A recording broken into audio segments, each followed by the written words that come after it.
Hi, welcome to Week 5 of NFnL Pics, the show picking Steelers, Browns, Bills, a dog, and a national spotlight game. My name is Pat Ritz. Time to pick 'em.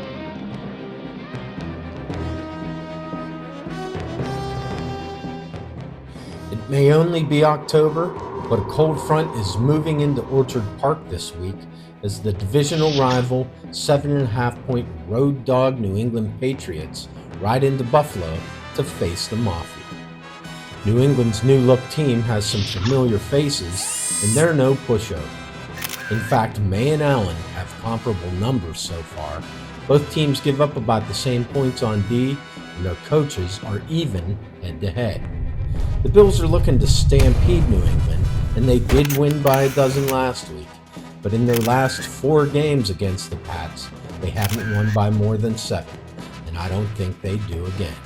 I'll go New England to cover, Bills to win.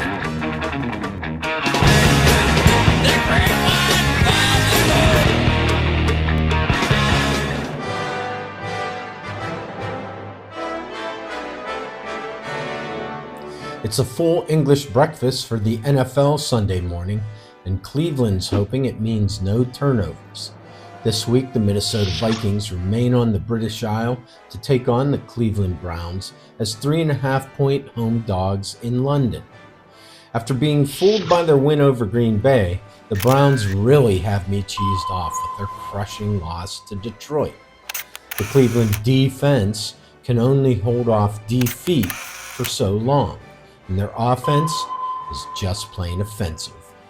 This week, they're bringing in their QB rook, Dylan Gabriel. Maybe he'll be Roman-esque, no relation. The Browns are ripe for pillaging by the marauding Vikings, who should be acclimated to the British time zone. That being said, I still think the Brownies' defense can cover, but I'll take Vikings to win.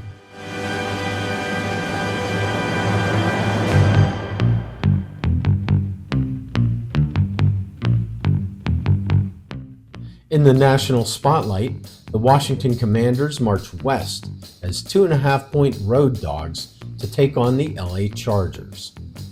The last time Washington won on the road against the Chargers, Ronald Reagan was president and the Bears were defending Super Bowl champs. Let's go by the numbers. Starting with the offense, Washington actually puts more on the board per game.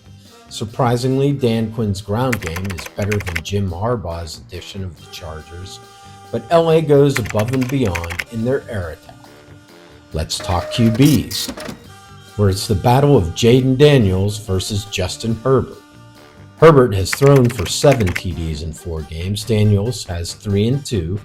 Daniels has yet to throw an interception, but Herbert nearly doubles him up in QBR. And as for the defense, both teams hold their opponents to small numbers in points per game, but LA keeps them under 20. Both teams also give it away more than they take it away, and they both are rated in the top 5 for sacks. So by my calculations, this is just a tight game, and even with Daniels coming off the injury bug, the Commies will cover, but I like the Chargers to win.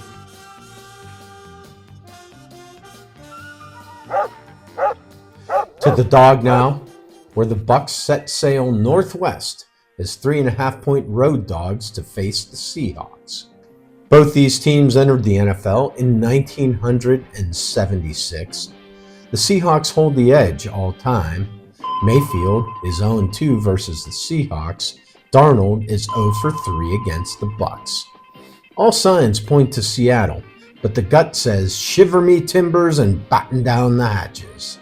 Bucs to cover and win. And let's take a look at the stats from week 4. Truly miserable. Going 2-3 in wins and 1-4 on covers. That's a D-, with the asterisk going to the Steelers and the luck of the Irish coming through. Also, feel free to like, share, subscribe, and comment. They all help the algorithm reach more people. And remember, as someone somewhere may have sometimes said, keep grinning and picking.